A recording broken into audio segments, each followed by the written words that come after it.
Assalamualaikum warahmatullahi wabarakatuh. Apa kabar sobat sekalian? Semoga baik-baik saja. Kembali lagi di channel Dielgo. Kali ini kita akan membahas tips kesehatan yang ada di sekitar kita, yaitu terkait masalah obat pelangsing ya. Jadi memang obat pelangsing ini kalau kita melihat apa yang disampaikan oleh para pengamat ya, dokter juga, kebanyakan dari obat pelangsing yang beredar di pasaran itu belum bisa memenuhi unsur keamanan gitu ya.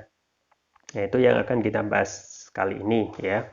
Apa saja bahaya obat pelangsing ya? Ternyata bahaya yang menunggu di belakang itu adalah hal yang sangat mengkhawatirkan, yaitu seputar diare sampai menopause dini ya.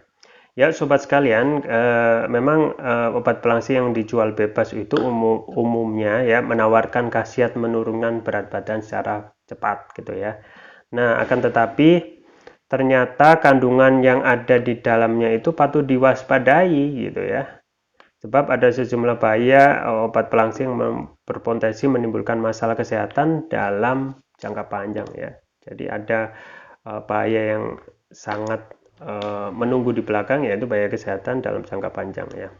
Ini kalau kita melihat penuturan pakar diet Dr. Grace Yudio MSc, itu tidak semua obat pelangsing itu bekerja untuk memecah lemak tubuh ya. Ternyata tidak semua itu bisa memecah lemak tubuh. Kan intinya ketika obat pelangsing itu bekerja dengan baik, kita memilih obat pelangsing dengan baik, itu targetnya adalah memecah lemak gitu ya. Dengan lemaknya itu terpecah, otomatis step by step ya, itu dapat menurunkan berat badan tubuh ya. Ternyata kebanyakan yang berperan dalam obat pelangsing itu adalah obat pencahar gitu ya. Obat yang dapat memudahkan atau melancarkan BAB atau buang air besar. Nah, itu kebanyakan yang ada di pasaran gitu ya. Nah, bila setelah minum obat tersebut perut menjadi merasa agak mengecil ya, yaitu disebabkan lebih karena kotoran yang dikosongkan dari usus. Jadi ini obat pencahar yang bekerja pada obat pelangsing yang kita minum gitu ya. Jadi fungsinya bukan memecah lemak tetapi mencaharkan ya, mencahar ya, melancarkan buang air besar. Dan jumlah kotoran yang biasa dibuang setiap hari itu paling banyak 1-2 kilo ya. Jadi wajar saja kalau kita setelah timbang badan itu ya, kita harus apa namanya, sadar bahwasanya penurunan berat badan itu bukan lemak yang turun, tapi usus itu yang bersih karena apa namanya, obat yang kita konsumsi itu sebenarnya adalah lebih banyak untuk melakukan fungsi mencahar gitu ya.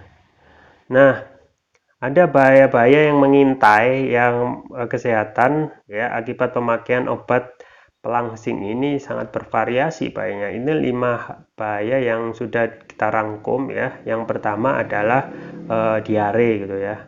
Nah, ini wajar karena yang kebanyakan di pasaran itu atau kalau kita tidak mengikuti resep dari dokter, kemungkinan kita akan apa namanya, salah dalam memilih obat, bukan fungsinya untuk melakukan memecah lemak, malah obat pencahar ya.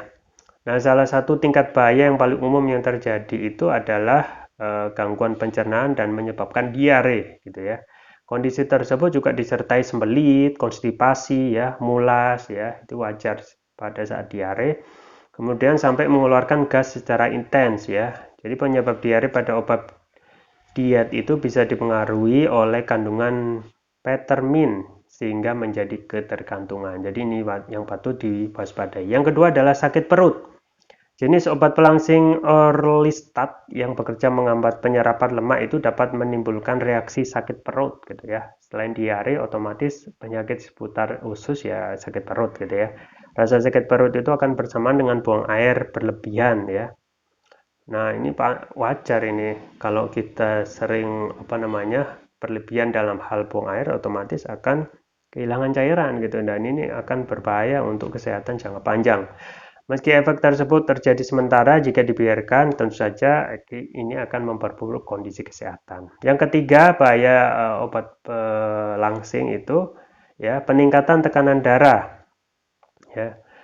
Jadi bahaya obat pelangsing dikaitkan dengan peningkatan tekanan darah khususnya untuk jenis obat stimulan ya seperti Peppermint ya. Selain meningkatkan tekanan darah, obatnya dapat menyebabkan insomnia ya. Tidak bisa tidur pada malam hari ya, detak jantung yang cepat ya, kegelisahan, ketergantungan obat dan penyalahgunaan. Jadi ini efek samping yang sangat berbahaya jika kalau kita tidak sesuai resep dokter atau ya kalau kita konsumsinya sudah terlalu berlebihan ya. Bisa apa namanya? eh, mengandung bahaya yaitu sibutamin karena sibutramin itu cukup berbahaya karena meningkatkan gangguan kardiovaskuler ya, gangguan jantung. Yang keempat adalah bahaya bahaya apa namanya? Obat pelangsing itu yang keempat mempengaruhi fungsi otak ya. Jadi tak hanya organ di bawah ya, apa namanya seputar usus dan lambung, tetapi juga merembet ke atas yaitu mempengaruhi fungsi otak ya. Misalnya bupropion dan naltrexone itu adalah jenis obat pelangsing kombinasi yang membantu mengurangi nafsu makan ya. Jadi otak kita itu yang di target gitu ya. Tapi obat-obatan tersebut dapat memengaruhi neurotransmitter di otak sehingga dikaitkan dengan sakit kepala, mulut kering, pusing, serta efek samping mual dan muntah. Nah, senyawa dalam obat ini berpotensi mengganggu fungsi otak dan mengirim sinyal untuk menghilangkan nafsu makan gitu ya, atau ketergantungan yang membuatnya ingin terus diminum ya. Jadi ketika ini ya, yang dua itu obat yang mengandung bupropion dan naltrexone ya itu sangat mempengaruhi juga otak yang mempengaruhi ya kita untuk tidak menghilangkan nafsu makan. Nah, ini kalau berlebihan juga bahaya. Dan yang terakhir adalah menopause dini ya. Tingkat bahaya dari obat pelangsing dikaitkan memiliki pengaruh pada sirkulasi menstruasi ya. Jadi bahayanya sangat luar biasa ya. Jadi kalau tidak sesuai resep dokter ya seperti itu.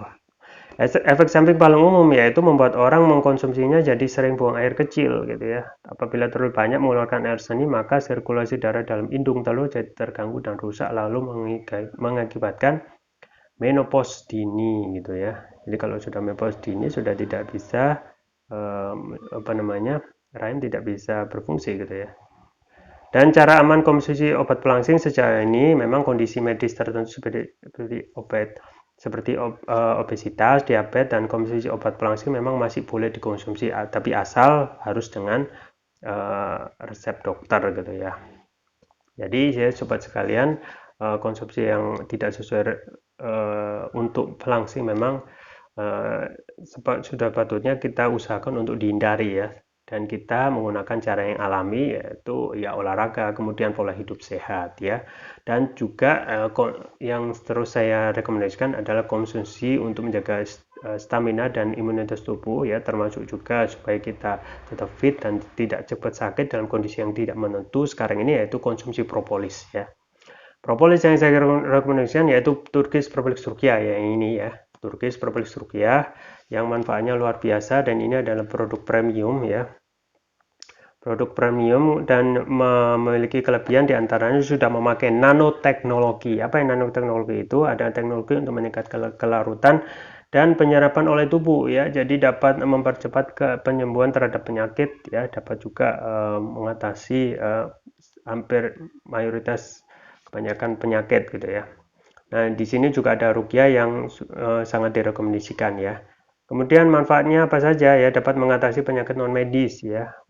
Juga mengatasi penyakit berat seperti kolesterol ya, asam urat, kemudian diabetes, stroke ya, batuk pilek, tumor, kanker ya, amandel, jantung, paru-paru, demam dan lain sebagainya. Jadi ini adalah produk sapu jagat yang dapat mengatasi berbagai macam penyakit. Kemudian yang varian yang kedua yang juga saya rekomendasikan yaitu yang biru ya, yaitu ini Turkish Propolis Turkiya Brain. Ini adalah manfaatnya memberikan nutrisi pada otak ya, kemudian dapat meningkatkan konsentrasi yang biru ini ya. Kemudian membantu pemulihan stroke ya, membantu proses pertumbuhan pada anak dan remaja, meningkatkan stamina, mengatasi gangguan migrain, keluhan vertigo, sakit kepala, stres, kepala pening. dan dapat juga meningkatkan kecerdasan pada anak dan remaja, sekaligus memudahkan anak dan remaja menghafal pelajaran ya, dan juga menutrisi otak orang dewasa yang suka lupa atau pikun. Keunggulan dari Turkish Public Surgia antara lain ini sudah mendapatkan sertifikat halal dari MUI, sertifikat dari BPOM, dan sertifikat dari INEA International Nano Entrepreneur Association.